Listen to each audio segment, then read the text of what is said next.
Slater Crusaders. America's the greatest country in the world. How are you? Happy Thursday, best day of the week. Oh, we got our big special coming up tomorrow. We're going to talk about morality and virtue. We're going to talk about the classic. We'll start off with the classical perspective of it, virtue, and then we'll talk about the biblical and our founding fathers' perspective of virtue, and then we'll wrap it up with a historian who wrote a textbook for high school kids about American history, and we're going to weave virtue throughout the American story. So that's the plan anyway for tomorrow.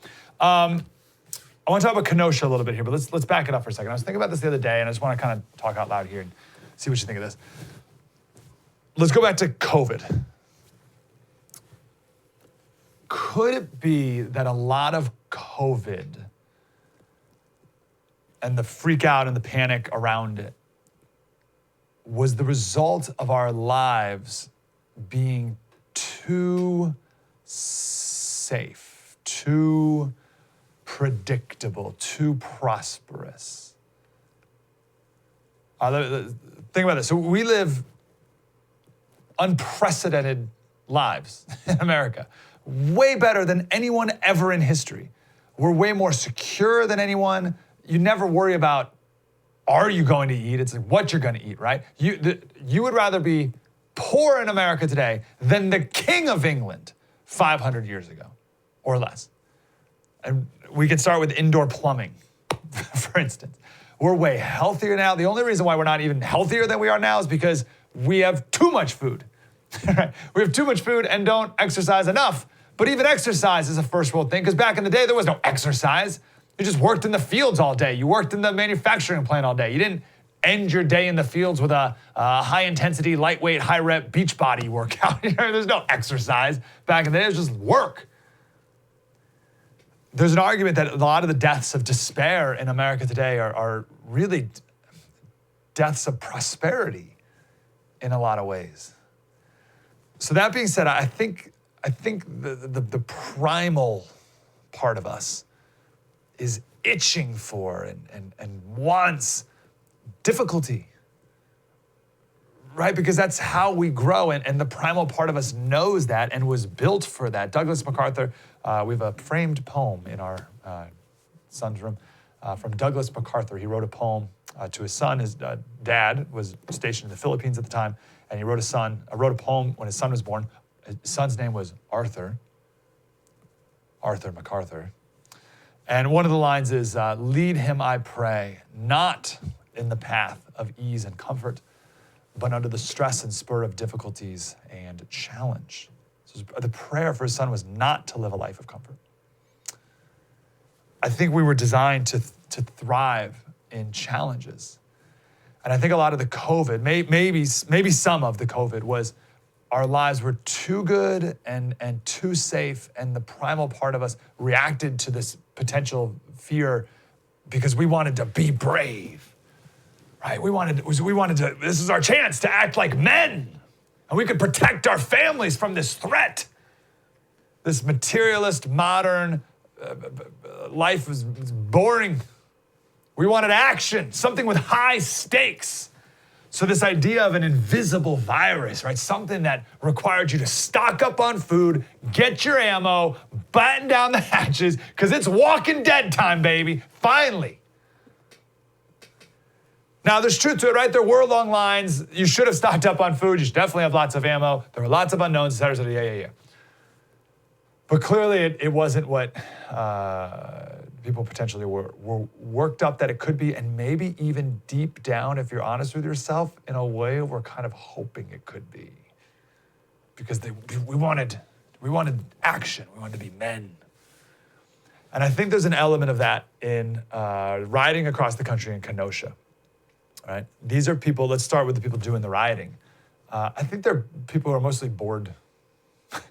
They're bored, they're insecure, their lives, they have no meaning and purpose, they're meandering, they have nothing else to do. There's no one that they're responsible for.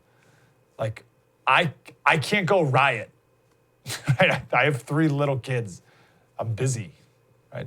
But if you're young, aggrieved, bored, even like seething with hatred and bitterness, then yeah, you can go ahead and pretend to be a hero and riot in the streets. You get that cheap thrill, you get that cheap rush, and it appeals to this, falsely though, but this primal part of us. I don't know, So Antifa, so are you familiar with LARPing? Guys, we got a picture of some, of me the other day LARPing with some friends. There I am. That's me, LARP. Live action role play, right? So you get a bunch of people and you dress up like medieval knights or whatever, and you have these foam swords, and you fight. It's very serious stuff. It's very important. There's some LARPers. All right, live action role play. And then you have cosplay, costume play. That's like Comic-Con, where you dress up like a superhero or whatever. I think a lot of these rioters, it's LARPing. They're just, they're going up against the big, bad, evil police. But they know full well that the police aren't going to shoot them. They're going to throw some tear gas. They're like, the tear gas. And they'll get shot with a rubber bullet or something like that. And they're like, I'm a victim. Do we have this is a Antifa person, people. They have boogie boards as their shields. They have boogie boards and trash cans cut in half to fight back against the police. It's all very exciting. So that's LARPing. I mean, isn't that LARPing? That woman's no different than the LARPers a second ago. All right? All right, so what is this? The problem is these riots then moved out to the country, Kenosha, and people have guns. And they don't want their business burned to the ground. And all of a sudden, it just got real. And a guy the other day got shot in the head. Another guy got his arm blown off. And wait a second, holy cow, this isn't a video game anymore. When I was addicted to video games, it affected my life, how I viewed the world. And one thing that happened was I would wish that life could be like Mario or any other video game, where you die or something bad happens and you go back to the last checkpoint and you just start over from there. There'd be moments in life, I used to play SimCity games all the time, and I'd like, in SimCity before you did something big, you would save the game and then try it out, and then if whatever you did didn't work, you could reload what was and you start over and you do something different, right? And I'd start to think, I'd wish life was like that, but that's not real. But I think a lot of these people who clearly play video games, they got their kill counts, their kill ratios, and they're playing Halo or whatever, Call of Duty, and they get killed, and you just flash for a couple seconds, and you're like, I died, and then you start over, and it's no big deal. And I think it changed their brain so much that they thought they could just go kind of play this game in real life, and oh wait, I just got shot in the head. Or you see this guy get shot in the head, and you're like, this is a thing, right? We played this video a while back of the person who got this. Well, check it out here. Listen to this guy howling in pain. Breathe. You're good, bro. You're good. Yeah, good. Good. It's all right.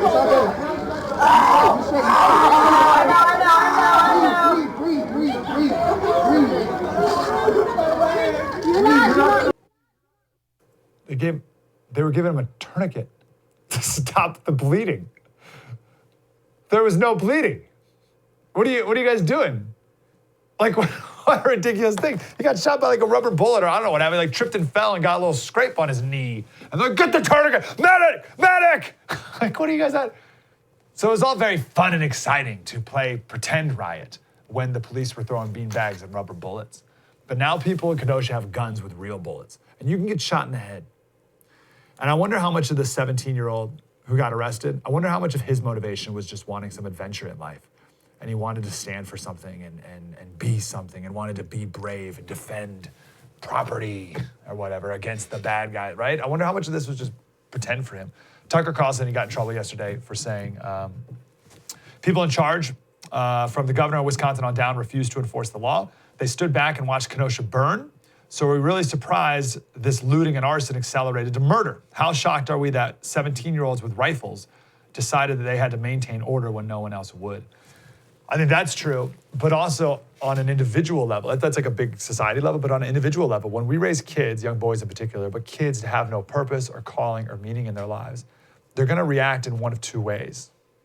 They're gonna either check out or they're gonna go to the other extreme and beat their chests, right? Or I saw videos of this kid like striding through the streets with his gun, like telling people where to go and right, like pretending to play the good guy here. Tomorrow on the special, when we talk about classical virtue, we're going to talk to Spencer Clavin about thumos. Right? It's this ancient idea that it doesn't have a good English translation.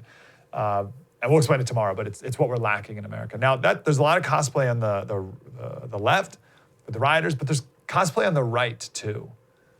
So here's an example. This is from early COVID. So it's like May, maybe? And there were protests in Michigan at the Capitol building to open up. And there were people on the right, I guess you would say, or whatever, and people brought their guns and like stormed the Capitol building or something like that. People, again, yearning for adventure, I think. So do we have the picture, guys? You can throw it up here. Yeah, here they are. All right, keep this picture up here, right? So look at them all decked out in their military gear. They got their long guns demanding to open up for business and whatever. First of all, there's no need for guns. There's no need to bring a gun to this thing. But I found this thread from a service member, and he's the one who made this picture.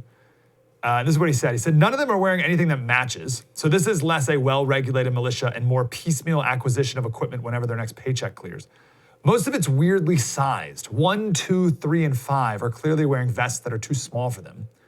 Real soldiers learn to pack light, and from their posture, 1, 2, and 3 are so overladen with blank that they can't stand up straight. Even though they're overpacked, their gear is also incomplete. No helmets, because helmets aren't cool. No knee pads either, so they're not expected to actually go to ground or behind cover. Plenty of ammo, though. Can never have enough ammo. Situational awareness. Number 4 is in red bloody flannel. Why do you think the red shirts in Star Trek die first? You could see them from a mile away. Number 5 is in desert camo, complete with shades in an urban indoor setting for blank's sake. Trousers. Everyone except 5 is in baggy trousers, which means if you attempt to run for more than 3 minutes, you're going to chafe like a blank. They're also too damned long without their pants, without being properly tucked into boots, which means they're waterlogged and heavy. Hopefully all of this is illustrating a point. That what motivates these idiots to dress like this isn't functionality or the prospect of combat. None of this equipment is designed for you to move or fight in. It's selected because it looks cool or intimidating. It's cosplay.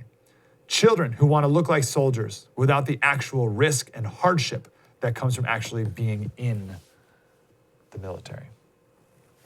I think a lot of this, rioting, the defense of, et cetera, is people yearning for meaning and yearning for adventure. True story. Thanks, Slater. Thanks, brother.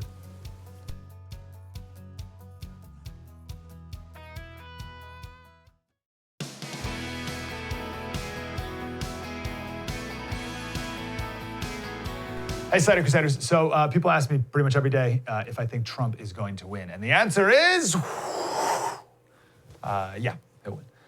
But the big thing that the election will hinge on, decided on, or at least people will pretend it was decided on, we're not even close to it happening yet. We're like 66 or 67 days or something away from the election. With our media cycle, that's at least 67 more things that have yet to happen. Right? There's 2+ months to go is a long, long time. But I still think Trump will win for reasons that we'll continue to talk about for the next 66 days. But right now, the reason is, I got 2. First, regular people hate riots. Riots hurt Democrats, and they increase conservative turnout. Conservatives are generally against breaking things and lighting things on fire. Conserve tips. So you add to that Kenosha. I cannot overstate the importance of the fact that there's riots going on in Kenosha. I think yesterday we talked about the 70-year-old man who was trying to put out a fire at a store, and he got sucker punched in the back of the head and fell to the ground unconscious, broke his jaw. 70-year-old man. I guarantee you, last week when he was watching riots going on in Portland, he thought, thank goodness I don't live in Portland, but I would never live in Portland. I live in safe little Kenosha. And now the National Guard's there, and people are getting shot and killed, and he got sucker punched in the head. No way did he think that would ever happen to him last week. I cannot say enough how powerful it is that this is in Kenosha. People can write off Seattle and Portland and LA, even something like a St. Louis. But Kenosha, population 100,000? No, that's two every town USA. People can relate to that. And the left now knows that. Here's Don Lemon the other day. But guess what? The rioting has to stop. Chris, as you know and I know, it's showing up in the polling. It's showing up in focus groups. It is the only thing right now that is sticking. And the Democrats tonight stuck with that, right? And they also stuck with the theme that you said, the coronavirus. You got coronavirus and you have Kenosha. The riots killed David Dorn. The riots paralyzed police officers. The riots burn businesses, destroy livelihoods. All that's no problem. But as soon as the riots show up in the polls, we got big problems now. Now we got to stop. Everyone's got to stop. By the way, did you see the chyron on that video? It was something like second night of RNC designed to convince you that the president is not the man you've seen all these years. Like, that's a chyron. And there's another, the rest of that clip there, he talks about how Democrats have to blame Trump for all the rioting because it happened under his watch. Are you kidding me? Under Trump's watch? The Wisconsin governor first denied federal troops. And then in Seattle, when they were finally accepted, Pelosi called them stormtroopers. And you're going to blame Trump for this, what is clearly a local and state responsibility? I don't think people will fall for that. Trump can so easily say, hey, everyone, and he'll probably say it tonight, vote for Biden and you'll see this in your town. You think Kenosha is different than your town? It's not. Vote for Biden, you'll get more of this, and you will. The other day, we talked about this guy in San Diego here, Pacific Beach, a little beach town. He was let out of jail in California 80 days earlier because of COVID. We don't want to spread COVID. So he was let out of jail, and he randomly murdered a guy in the bathroom. The guy was walking into the bathroom right on the beach. I've been there 1,000 times. I used to live right down the street, literally a couple blocks away. And the guy walks up behind him and stabs him in the neck. It happened at 7:30 at night. It wasn't like 2 in the morning, 7:30, totally random, okay? That's defund the police. That's prison realignment in California. That's no cash bail. That's the left's prison reform. You don't think that could have been you and your family at the beach? Watching the sunset, your wife and your daughter walk into the bathroom and this guy slits their throat? Of course it could be. So the first reason why Trump's gonna win is these riots. Now Biden, of course, speaking out against it because the polling has come down and it's bad and the Democrats are gonna really stand strong. We'll see if they can spin that narrative. Second reason why Trump's going to win, this fist in the air trend. Okay? So you've seen videos of this now of protesters, particularly in DC, but it's going to go everywhere. They go to restaurants and they shame everyone in the restaurant to raise their fist in the air in solidarity with Black Power or Black Lives Matter or whatever. And they chant white silence is violence and the whole thing. I've seen three videos of this. And everyone raises their hand. Except for one woman who I think we've all seen. And then I saw another case where there was like a guy, like a 25-year-old guy or something who didn't raise his hand. And this woman was just like screaming in his face, right? But the one we've seen, that everyone's seen now, of the woman in like the purple shirt who's like this, she's a supporter of him, right? People are standing on top of her screaming in her face. Someone even yells, are you a Christian or do you call yourself a Christian or whatever? And she said later, I'm very much with them. I've been marching with them for weeks. All right, so she's with them. But she didn't like being forced and shamed into things. And either do the American people. We don't like being forced and shamed into doing something like that, which is what this is all about. Let's play this video real quick. This is, okay, so we've seen, I got 2 videos I want to play. We've seen the second one, right, that I'm going to play. But the first one's weird. So imagine the video I'm going to play. You know what it is. It's with the woman there, and these white people are standing around her, screaming at her in her face, like standing above her, screaming at her. But there's another angle here, right before that. And the first thing you notice is there's distance between this woman sitting at the table and the rioters, or the protesters or whatever, screaming at her. There's a distance. And then this woman, this black woman, comes around and says something like, it's white people's time, or white people to the front, or something about white people. Go ahead, play the first one.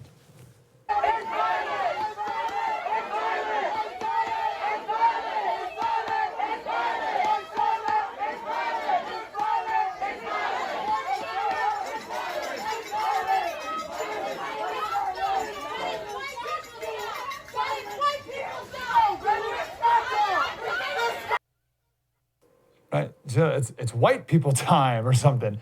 Then this is the video that everyone's seen.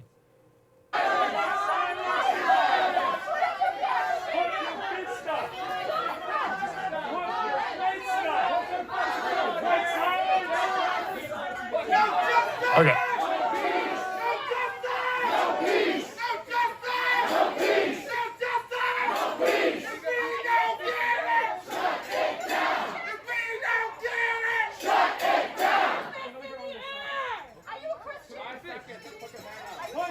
There's, are you a Christian? Weird, right? But wasn't that weird that like good little foot soldiers, they were summoned by the general to the front lines to really scream at her for better optics or something. It was weird. Anyway, Americans don't like riots, first thing, and Americans don't like being forced and threatened and shamed into things. Now, we have no idea how the media, of course, will spin whatever is still to come. But I do know that the violence is going to get way worse after Trump wins. True story. I'm excited. Spread the word.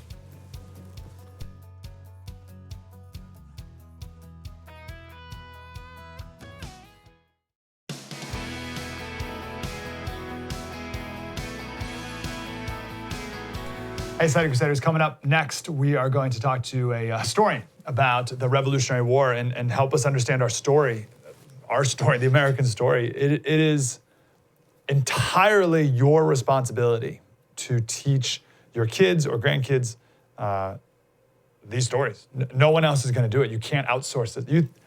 You're going to let your kids' school teach it. They're picking up the 1619 Project, all right? They're teaching about America's founding as 1619, not the key campaigns of the Revolutionary War. It is entirely up to you. You have to take this responsibility back. For so many decades now, I'm going on a rant here. For so many decades, we've outsourced education to the government that now we can't even fathom the idea that, oh, wait, we're supposed to educate our kids? You have to do it all. And hopefully COVID will snap some sense back into people that it is and it always was your responsibility. And this is going to be a great book to start and to help with that process. So we'll talk with that historian coming up, Mark Lender. I want to change gears here. This sounds very quaint to talk about an economic proposal, right?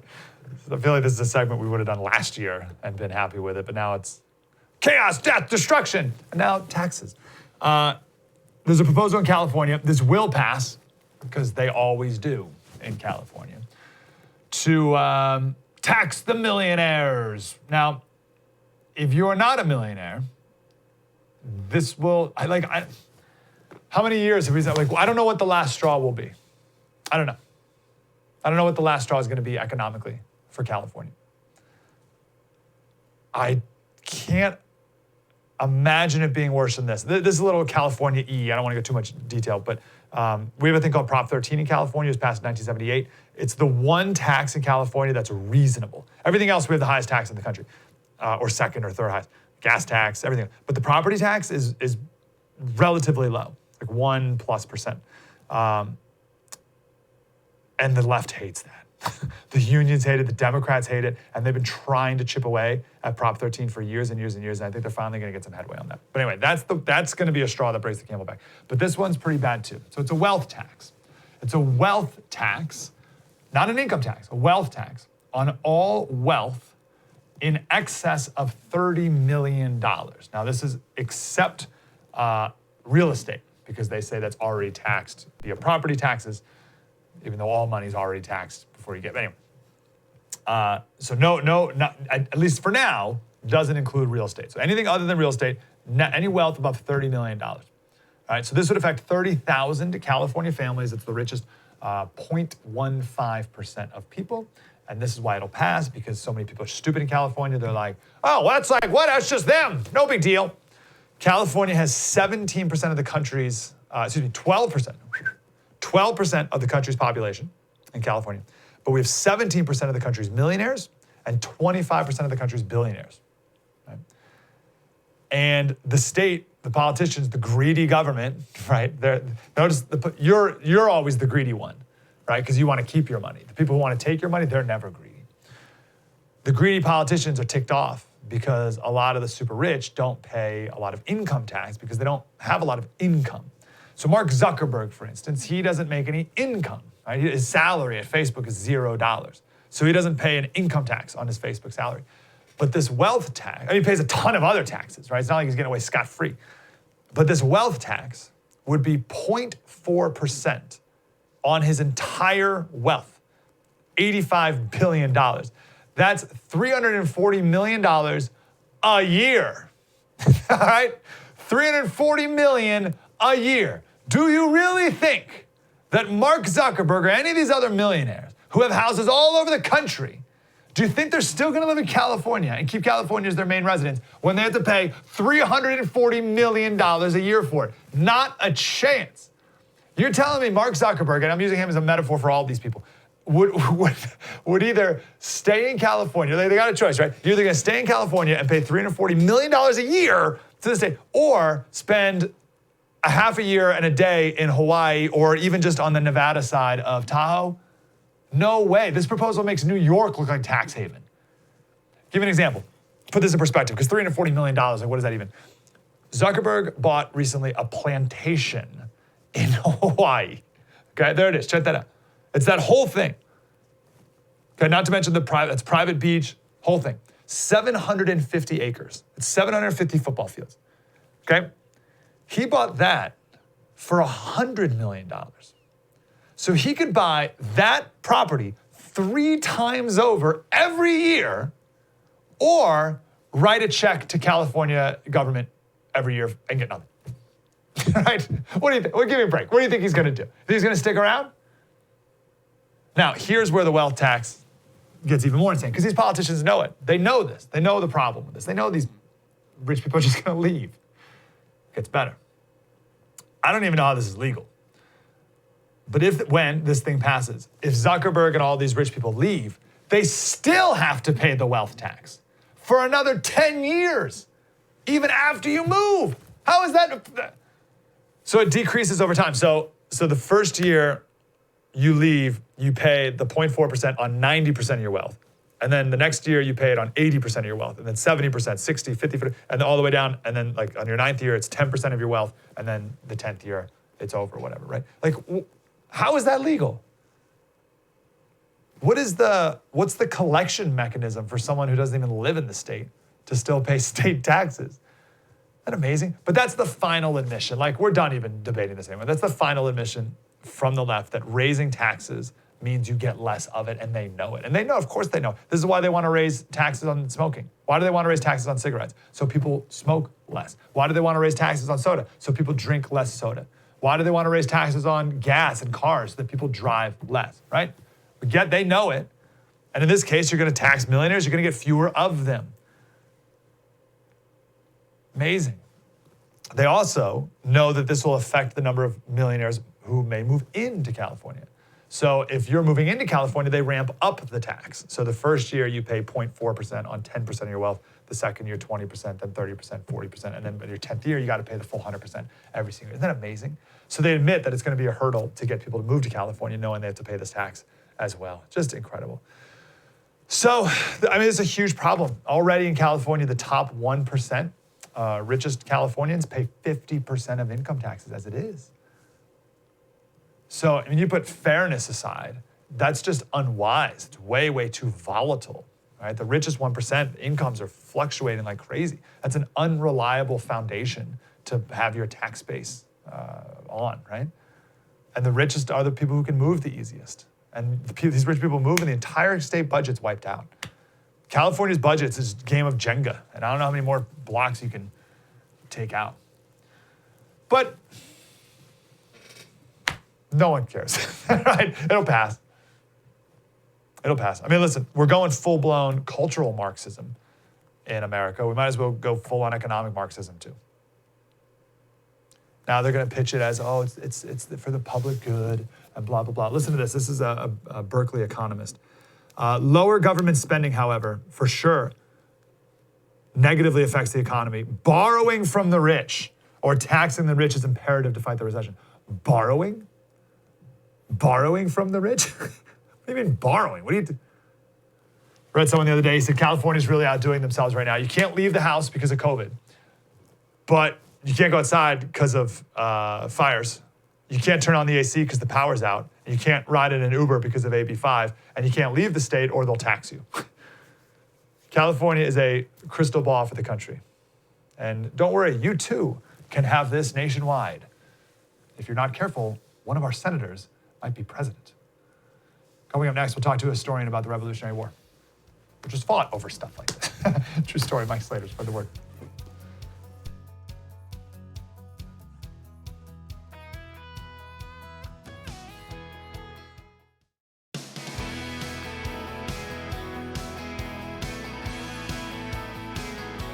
Hey, Slater Crusaders, we have dedicated a lot of time on the radio and here on the TV to our story, the American story, who we are. We've gone back to ancient Greece, ancient Rome, ancient Egypt, the Iroquois nation, and just understanding where we came from and who we still are today. And obviously, to do that, we need to focus on the Revolutionary War as well. And there's a new book called The 10 Key Campaigns of the American Revolution. It's Professor Mark Lender, Professor Emeritus at Kean University. Mr. Lender, how are you, sir? I'm doing fine, Mike. How are you? Really good to talk to you, and I'd love to get our history buff on. So I am so fascinated by close calls in history. They absolutely blow my mind because we just assume, of course, history, like of course we won the Revolutionary War, like big picture, right? Of course we won World War II. Of course Hitler eventually gave up, right? All these things are like, no, like little pivotal moments. Can we go over a couple of those in our American Revolutionary War that I'm sure I and others aren't aware of? There were any number of them. And I think one of the reasons we put this book together, myself, 9 other historians, and our editor, Ed Langle, was to focus on some of those key points, points that could have gone either way, points that could have altered what happened. In our earlier conversation, before we went on the air, you mentioned Washington crossing the Delaware. It's famous. Everybody knows the picture of Washington crossing the Delaware. The people even make jokes about it. It was no joke at the time. In late 1776, the Continental War effort was in extremis. They'd been thrown out of New York, chased across New Jersey, found some refuge in Pennsylvania, and on December 13th, if you want a pivotal date in American history, December 13th ought to be an American holiday. It was on the 13th of December that General William Howe, the British commander who was in charge of the British military war effort, decided enough was enough, no point in chasing Washington across the river, and put his troops into winter quarters. Not only that, he dispersed them across New Jersey in garrisons that were not within supporting distance of one another. Given time, reinforcements, minimal resupply, a beaten army can heal. Howe provided the time. Washington scraped together the reinforcements, had people frantically gathering people and supplies, and he launched a counterattack on an isolated British garrison, mostly Germans. There were some Brits there, but it was mostly a Hessian garrison at Trenton.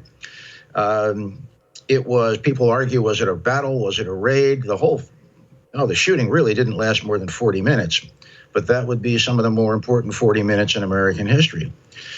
If Howe had chased Washington across the Delaware, and he could have got across, it might have taken a day or two, but he could have got there, the course of the revolution might have been, certainly would have been much, much different. I'm not saying that the revolution would not have occurred. We don't know. That's speculation. But the whole situation would have altered dramatically. There were others as well. Real quick on that one, can you take us there to how desperate the Continental Army was? And I'd imagine, and you know obviously more than me, that was like the lowest of our low before then, or at least that's what I'm led to believe. So how low were we at that moment? It was pretty low.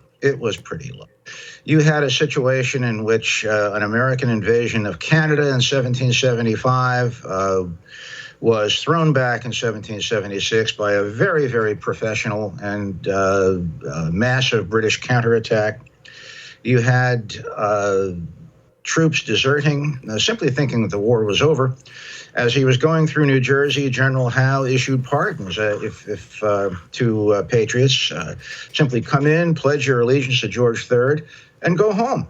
Thousands of people took advantage of this. Washington wrote to one of his relatives that if things don't turn around quickly, as he put it, the game is about up. And when you have Washington putting that in private correspondence, you got to believe him. I mean, the man was, he never lost his cool. Washington had patience and he had grit, two characteristics that I think carried him through these very difficult low points. But it was a desperate time. There were other desperate times. So I know you want to. I know we want to get to. I want to get to more, but I'm so focused on this moment. How? Tell me more about that. You just have to pledge loyalty to the king. How did that actually work? How did people do that? And you said people by the thousands. Like that had to be so demoralizing to Washington, but also to the people who were in the army. Maybe family members or friends were pledging allegiance to the king. You've got that right. That is exactly what began to happen. Now, there's a double-edged sword to this. Because if after you have taken the king's pardon, you have publicly identified yourself.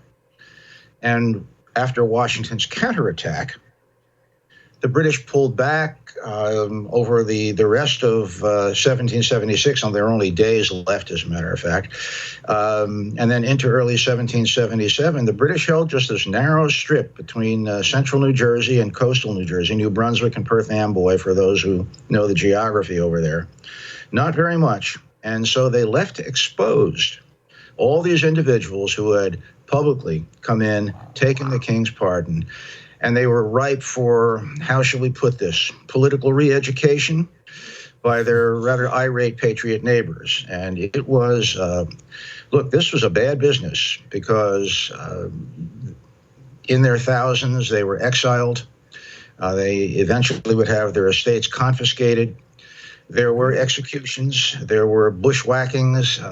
There was no chance really for a counter-revolution to take hold in the aftermath of this. And what you had was a situation where when the British Army chose to move in strength, and I think we in the essays in the 10 Key Campaigns book, this constantly comes out, where the British Army chose to move in strength. It was like a battleship in the ocean. It was, nobody could challenge it. But when it moved on, the ocean just filled in back of it. And that's exactly what happened to the British Army. They could do what they wanted, mostly, where they were at any given moment. But the minute they moved on, rebel forces simply took over the countryside again. They could never consolidate their control. I'm imagining the men coming back from the Continental Army and seeing that their neighbors who pledged loyalty and how they must have reacted to that. That's amazing.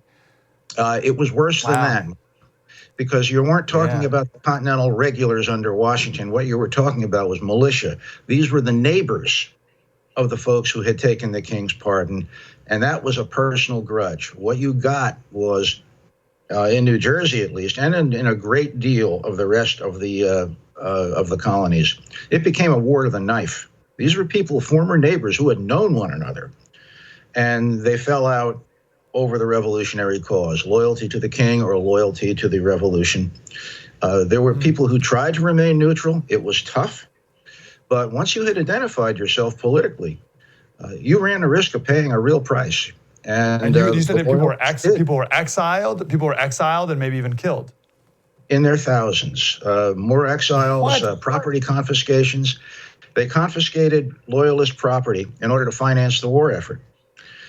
And it was, once it got going, I mean, by 1782, thousands of loyalist estates had been confiscated all over the 13 colonies. Unbelievable. It was a genuine social revolution at the bottom. Yes. Wow. Okay. We've spent enough time on that. That's amazing. I look forward to doing more research on that. Last big picture question, then we'll do another campaign. How unskilled, can you help me understand how unskilled our military was compared to this British battleship that you spoke of? Very, with capital letters. I mean, it was, you did have people in the 13 colonies who had military experience during the 7 Years' War. Most Americans refer to it as the French and Indian Wars. They had learned rudimentary combat. Some leaders were actually pretty darn good on the colonial side. But by and large, the Americans had not had a great deal of experience with regular armies. They distrusted regular armies. So when it came to confronting a regular army, they had to begin with the militia. And some of the militia had officers who had served in the British forces during the French and Indian War, served in provincial regiments during the French and Indian War. And that brought a leavening of experience. It was invaluable. But by and large, the revolutionaries were building their military from scratch. Some of the militias in various colonies were better prepared than others. The essay in the 10 Key Campaigns book, I think, demonstrates that at Lexington and Concord, we showed what the militia could do if they could gather under good leadership, if they had preparation and good intelligence, and if they had numbers, they could overwhelm a professional force. And that was a misleading lesson, because having done so well at Lexington and Concord, a lot of Americans thought, we can handle the Redcoats. Well, the subsequent campaigns proved that was not the case. The Redcoats and their Hessian allies were very, very good professional troops. And it took a while for Washington to build what he called a respectable army. He wanted American regulars to fight European regulars. And it took him a while to get there. They had a lot of combat experience over 1777, but it wasn't until 1778, during the Monmouth campaign, and that's my essay in the book. It wasn't until 1778 at Monmouth when the British conceded that the American regulars, the Continental Army, were actually pretty good. They were on a par with the British, not necessarily, not yet. But they were learning fast. At Monmouth, they fought very, very effectively. Washington's leadership was very effective.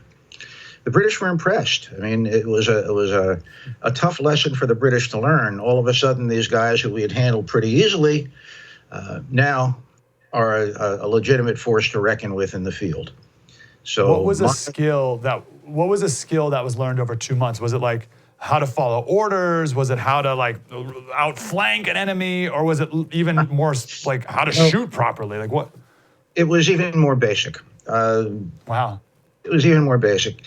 You needed a standard drill so that any officer coming upon any group of American soldiers could give an order and they would understand what it meant.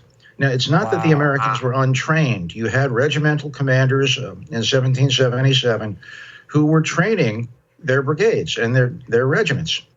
But it wasn't until Valley Forge under von Steuben that the Army had a regular drill, a regular set of tactical exercises, and that included how to load your musket, how to march, how to go from file to column, how to make deployments in the field for larger commanders, regimental commanders to handle larger groups in the field.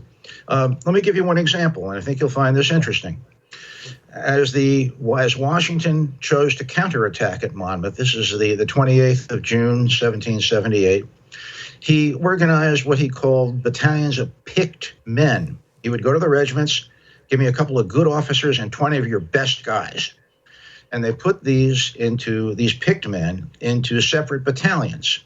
Now, these were men from different regiments, had not served with one another before. These officers would go into the picked battalions.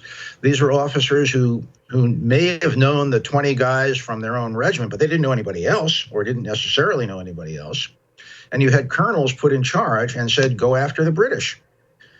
Now, if there had not been some common training regimen, and we can thank Steuben for that, how were these people supposed to know what to do when it came to a combat situation? They did know what to do, and they fought very effectively.